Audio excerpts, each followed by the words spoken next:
Bulletin जो आपके लिए देश की आर्थिक राजधानी से जुड़ी सभी ताजा खबरें लेकर आता है। आइए नजर डालते हैं इस हफ्ते महाराष्ट्र की बड़ी सुर्खियों पर।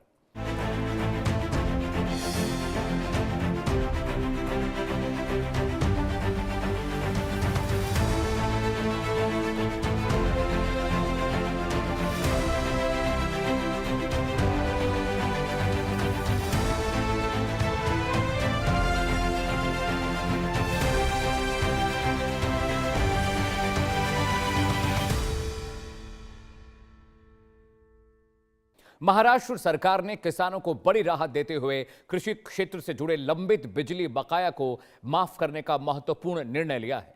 मुख्यमंत्री देवेंद्र फडणवीस ने कहा कि इस फैसले से हजारों किसानों को नए कृषि विद्युत कनेक्शन प्राप्त करने में सुविधा होगी। मुख्यमंत्री देवेंद्र फडणवीस ने घोषणा की है कि राज्य सरकार किसानों के लगभग 48,000 करोड़ रुपए के लंबित कृषि बिजली बिल माफ करेगी। इस निर्णय का उद्देश्य किसानों पर पुराने बकाये का बोझ कम करना तथा उन्हें नए कृषि विद्युत कनेक्शन उपलब्ध कराने का मार्ग प्रशस्त करना है। मुख्यमंत्री ने कहा कि पुराने बकाये के कारण बड़ी संख्या में किसान नए बिजली कनेक्शन प्राप्त नहीं कर पा रहे थे। अब इस बाधा को दूर कर सिंचाई सुविधाओं का विस्तार होगा और कृषि उत्पादन को नई गति मिलेगी। यह निर्णय राज्य सरकार की किसान हितैषी नीतियों का हिस्सा है। कृषि क्षेत्र में निवेश, आधुनिक तकनीकों के उपयोग और किसानों की आय बढ़ाने के उद्देश्य से सरकार लगातार विभिन्न कल्याणकारी योजनाओं को आगे बढ़ा रही है।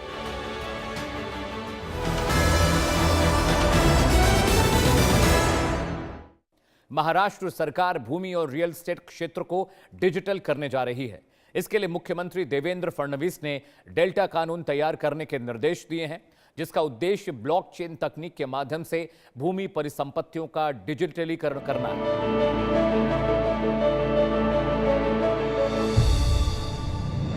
मुख्यमंत्री फडणवीस ने Maharashtra digitisation and exchange of land token assets यानी DELTA एक्ट का मसौदा तैयार करने के निर्देश दिए हैं। प्रस्तावित कानून के माध्यम से ब्लॉकचेन तकनीक का उपयोग कर भूमि और रियल एस्टेट परिसंपत्तियों का डिजिटलीकरण किया जाएगा।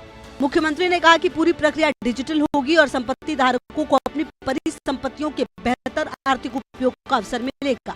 इसके लिए सेबी, विशेषज्ञों और विभिन्न हितधारकों की समिति व्यापक कानूनी ढांचा तैयार करेगी। राज्य सरकार का लक्ष्य वर्ष 2030 तक महाराष्ट्र को $1 ट्रिलियन अर्थव्यवस्था बनाना है। यह पहल संपत्ति लेन देन को अधिक पारदर्शी, आधुनिक और आर्थिक गतिविधियों के लिए उपयोगी बनाने की दिशा में महत्वपूर्ण कदम मानी जा रही है।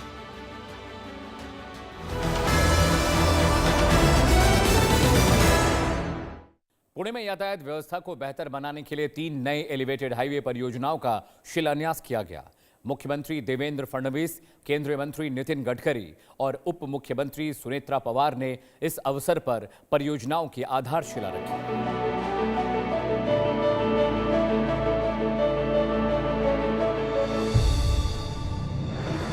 तीनों एलिवेटेड हाईवे परियोजनाओं के निर्माण से पुणे में लंबे समय से बनी ट्रैफिक समस्या को कम करने का प्रयास किया जाएगा। सरकार का दावा है कि इन परियोजनाओं से यातायात दबाव में उल्लेखनीय कमी आएगी। इन कॉरिडोर के निर्माण से यात्रा समय कम होगा तथा शहर और आसपास के क्षेत्रों के बीच बेहतर संपर्क स्थापित होगा। इससे व्यापार और औद्योगिक गतिविधियों को भी प्रोत्साहन मिलने की उम्मीद है। राज्य सरकार का कहना है कि आधुनिक परिवहन अवसंरचना के माध्यम से पुणे को वैश्विक स्तर का औद्योगिक और आर्थिक केंद्र बनाने की दिशा में लगातार कार्य किया जा रहा है।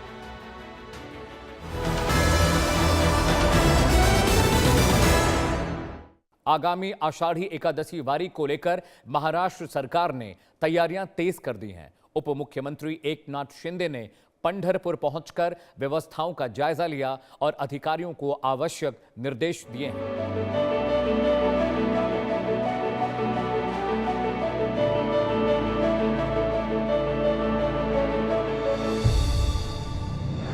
मुख्यमंत्री एकनाथ शिंदे ने पंढरपुर में आषाढ़ी एकादशी वारी की तैयारियों का विस्तृत निरीक्षण किया।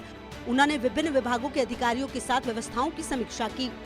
उन्होंने सुरक्षा, चिकित्सा सेवाओं, पेयजल, स्वच्छता तथा यातायात प्रबंधन को प्राथमिकता देने के निर्देश दिए ताकि लाखों श्रद्धालुओं को किसी प्रकार की असुविधा न हो। राज्य सरकार का कहना है कि प्रशासन पूरी प्रतिबद्धता के साथ कार्य कर रहा है ताकि आषाढ़ी वारी शांतिपूर्ण, सुव्यवस्थित और श्रद्धालुओं के लिए सुखद अनुभव बने।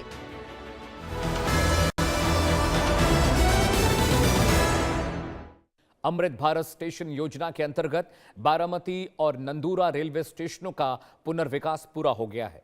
प्रधानमंत्री नरेंद्र मोदी ने इसका वर्चुअल उद्घाटन किया, जबकि उप मुख्यमंत्री सुनेत्रा पवार कार्यक्रम में शामिल हुई। रिपोर्ट देखिए।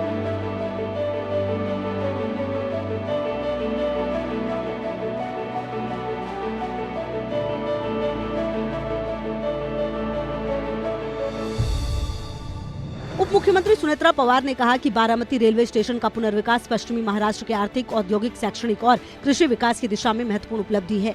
लगभग 26.5 करोड़ रुपए की लागत से विकसित स्टेशन पर आधुनिक प्रतीक्षालय, स्वच्छ शौचालय, सीसीटीवी सुरक्षा, सौर ऊर्जा और स्थानीय उत्पादों को बढ़ावा देने के लिए विशेष व्यवस्था की गई है। उप मुख्यमंत्री ने नागरिकों से स्टेशन की स्वच्छता बनाए रखने की अपील की और कहा कि बेहतर रेल संपर्क से क्षेत्रीय विकास तथा स्थानीय अर्थव्यवस्था को नई गति मिलेगी।